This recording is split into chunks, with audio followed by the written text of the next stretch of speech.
Hello नमस्कार साथियों। Physical education गुरुजी online platform में आपका बहुत बहुत स्वागत है। साथियों, बात करते हैं अपन संस्कृत विभाग की। संस्कृत विभाग के अंदर जो भर्ती अभी उसका पाठ्यक्रम जारी किया गया है, यानी आपको पीटीआई के लिए क्या क्या पढ़ना है, कितना पढ़ना है, खेल सर्टिफिकेट के आपको कितने अंक दिए जाएंगे और कौन कौन से टॉपिक इसमें ऐड किए गए हैं, कौन से नए टॉपिक हैं, कौन से पुराने हैं। संस्कृत विभाग में भर्ती को लेकर काफ़ी समय से जो विद्यार्थी है वो इंतजार कर रहे थे। अब आपके इंतजार की घड़ियां खत्म हो चुकी है। अब आपको अपनी तैयारी को प्रॉपर निरंतर रूप से शुरू करना है साथियों। चलिए अपन बात करते हैं सिलेबस को लेकर कि सिलेबस में क्या नया ऐड किया गया है, क्या पुराना उसमें रखा गया है, क्या पैटर्न रहने वाला है, कितने अंकों पर आपकी परीक्षा होगी, परीक्षा पैटर्न क्या रहेगा। इन पूरी जानकारी को लेकर अपने इस वीडियो के अंदर बात करने वाले हैं। वीडियो के एंड तक बने रहिएगा। और अगर अभी तक आपने फिजिकल एजुकेशन गुरुजी प्लेटफॉर्म को ज्वाइन नहीं किया है तो आप जल्दी से हमारे यूट्यूब चैनल को सब्सक्राइब कर लीजिए और प्ले स्टोर पर इसकी ऐप भी है वो डाउनलोड कर लीजिए, जहां पर आपको इसकी और बेहतर तरीके से जानकारी दी जाती है। और इसकी जो ये पीडीएफ है ये आपको हमारे टेलीग्राम चैनल पर देखने को मिल जाएगी। अगर टेलीग्राम चैनल ज्वाइन नहीं किया तो टेलीग्राम चैनल आप ज्वाइन कर सकते हैं, जहां पर इसकी डिटेल से जानकारी, ये पूरी पीडीएफ आपको वहां पे देखने को मिलेगी। तो साथियों अपन बात करेंगे इसमें सिलेबस साथियों पीटीआई का, लाइब्रेरियन का, पुस्तकालय का हो गया और अध्यापक भर्ती का हो गया। अपन बात करेंगे शारीरिक शिक्षक भर्ती की, जिसके अंदर जो विवरण रखा गया है देख लीजिए। 460 नंबरों का तो आपका एग्जाम होगा, जैसे आपका सामान्य विभाग के अंदर होता है पीटीआई का पेपर, उसी प्रकार इसमें पेपर होने वाला है।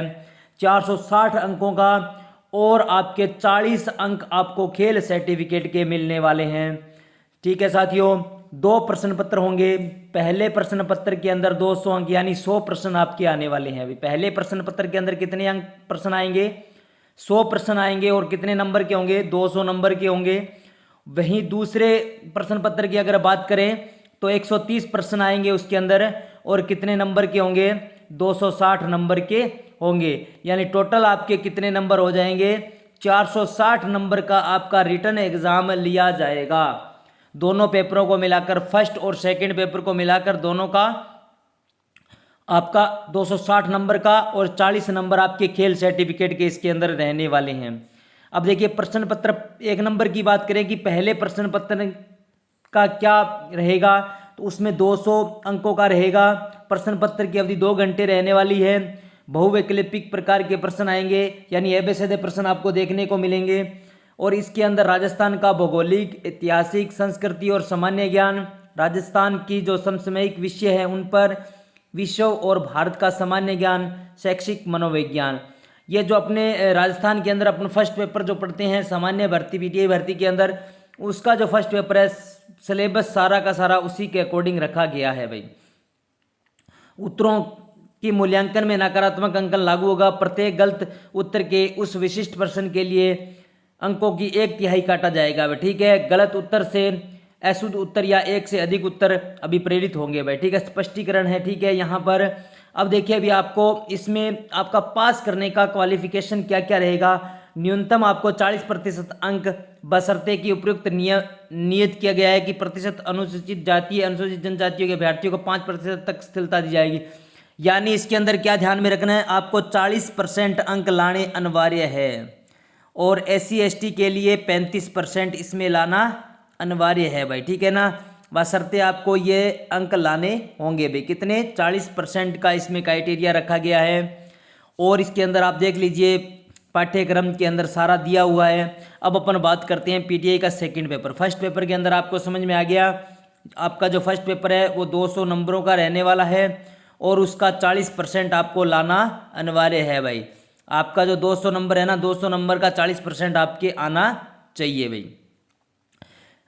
यहाँ तक क्लियर हो गया? चलिए भाई, यानी 100 में से आपके 40 प्रश्न आपके सही होने चाहिए भाई। 100 में से आपके कितने? 40 प्रश्न और 80 अंक आपके आने ही चाहिए, तभी आप काउंसलिंग में आएंगे भाई। ठीक है ना, तभी आप मेरिट के अंदर आने वाले हैं। चलिए अपन बात करते हैं दूसरे प्रश्न पत्र की। दूसरे प्रश्न पत्र के अंदर 260 नंबर का रहेगा। 130 प्रश्न आपके आने वाले हैं और 2 घंटे का पेपर रहने वाला है। इसमें भी एबेसेदे वाले 130 प्रश्न आएंगे। नकारात्मक इसमें भी लागू होगा, वही 1/3 काटा जाएगा। ठीक है, वो सारा सिस्टम इसमें नकारात्मक यानी नेगेटिव मार्किंग भी इसमें होने वाली है। आपको जो भी प्रश्न आए वही प्रश्न करना अनिवार्य है। भी देखिए सेकंड पेपर के अंदर भी आपको 40% लाना अनिवार्य है भाई। ठीक है ना, 40% आपको अनिवार्य है। और SC ST की बात करें, SC ST की बात करें तो उनको 35% लाना अनिवार्य है। यहाँ तक समझ में आ गया।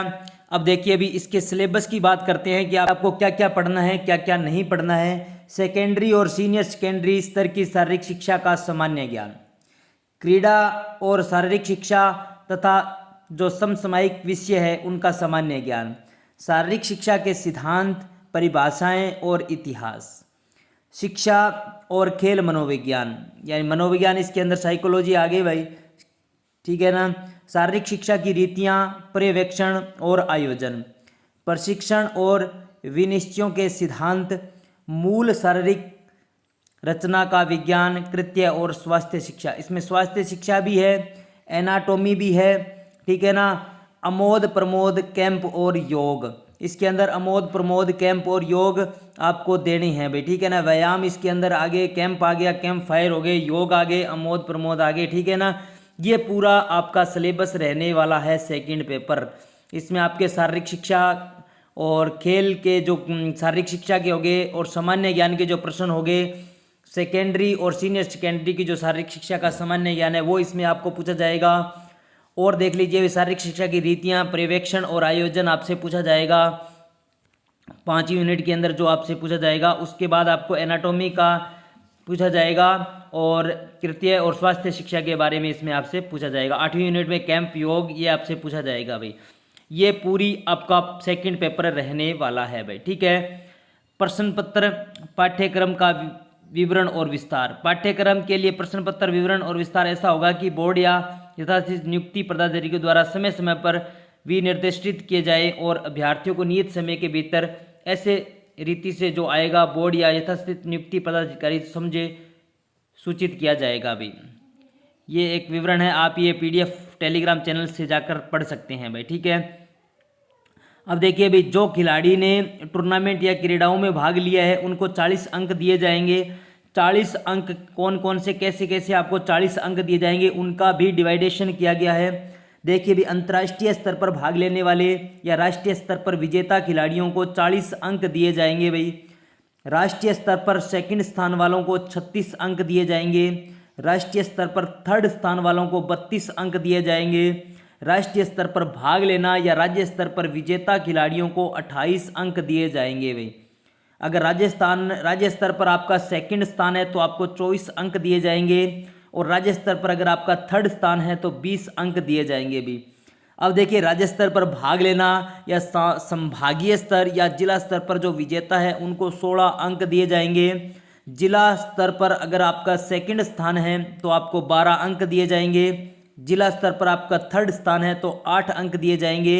अगर आपने जिला स्तर पर सिर्फ पार्टिसिपेट किया है, सिर्फ आपने टूर्नामेंट में भाग लिया है तो आपको 4 अंक दिए जाएंगे। इस प्रकार आपको अंक मिलने वाले हैं। जो ये संस्कृत विभाग की भर्ती है इसके अंदर आपका ये क्राइटेरिया रहने वाला है। अब देखिए भी जिला स्तर पर जो निम्नलिखित टूर्नामेंट जिला स्तर के माने जाएंगे भी कौन कौन से जिला स्तर के, प्रारंभिक शिक्षा विभाग के जिला स्तर की विद्यालय टूर्नामेंट, सेकेंडरी शिक्षा विभाग के जिला स्तर की जो टूर्नामेंट है वो उनको क्या माना जाएगा, जिला स्तर है तो जिला स्तर ही माना जाएगा। अब देखिए संस्कृत विभाग की संभागीय स्तर की विद्यालय टूर्नामेंट को जिला स्तर माना जाएगा। नवोदय विद्यालय समिति केंद्रीय विद्यालय संगठन के क्लस्टर स्तर का विद्यालय टूर्नामेंट को जिला स्तर का माना जाएगा। विश्वविद्यालय का अंतर महाविद्यालय टूर्नामेंट को जिला स्तर का माना जाएगा भी। अब जो राज्य स्तर के लेवल के टूर्नामेंट है, संस्कृत शिक्षा विभाग के राज्य स्तर का टूर्नामेंट, प्रारंभिक शिक्षा विभाग का राज्य स्तर का टूर्नामेंट, सेकेंडरी शिक्षा विभाग का राज्य स्तरीय टूर्नामेंट, नवोदय विद्यालय समिति और केंद्रीय विश्वविद्यालय संगठन राष्ट्रीय स्तर के विद्यालय टूर्नामेंट को राज्य स्तरीय पर लेवल का माना जाएगा। जोन स्तर पर अंतर विश्वविद्यालय टूर्नामेंट को भी राज्य स्तर लेवल का टूर्नामेंट माना जाएगा भी। वहीं अगर राष्ट्रीय स्तर की अपन बात करें तो राष्ट्रीय स्तर टूर्नामेंट किनको माना जाएगा, यानी school game federation of SGFI के द्वारा जो आयोजित विद्यालय खेल टूर्नामेंट है उनको राष्ट्रीय स्तर का माना जाएगा, यानी नेशनल लेवल का माना जाएगा। राष्ट्रीय या इंटर जोन स्तर पर अंतर विश्वविद्यालय टूर्नामेंट को राष्ट्रीय स्तर का माना जाएगा।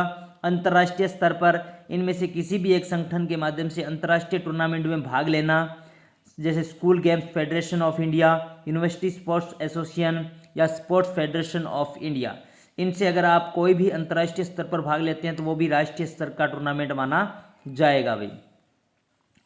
क्रीड़ा प्रमाण पत्रों का सत्यापन आपको करवाना है school game federation of India. यहाँ पर देख लीजिए, ये पूरा क्राइटेरिया आपको दे रखा है। आगे आ गया पुस्तकालय का, तो ये अपना रहेगा पीटीआई की भर्ती का जो भी सिलेबस है उस पर अपने विस्तार से चर्चा की है। अब आपको अपने सिलेबस को लेकर अवेयरनेस हो जाना चाहिए और अब से आपको तैयारी शुरू कर देनी चाहिए। बहुत जल्द इसकी विज्ञप्ति जारी होकर फॉर्म भरवा दिए जाएंगे। ये संशोधित विज्ञप्ति, संशोधित जो सिलेबस जारी किया है संस्कृत शिक्षा विभाग ने, तो सभी साथियों को ये सिलेबस समझ में आ गया होगा और अपनी तैयारी को निरंतर शुरू कर दीजिए। और अधिक जानकारी के लिए हमारे साथ जुड़े रहिए। और अगर आप तैयारी करना चाहते हैं तो फिजिकल एजुकेशन गुरुजी ऐप पर जाइए और उसको डाउनलोड कर लीजिए। वहाँ पर आपको इसकी तैयारी को और बेहतर तरीके से समझाया जाएगा। जानकारी अच्छी लगी तो लाइक शेयर कर दीजिएगा। मिलते हैं कोई नेक्स्ट वीडियो में, तब तक जय हिंद, जय भारत, वंदे मातरम।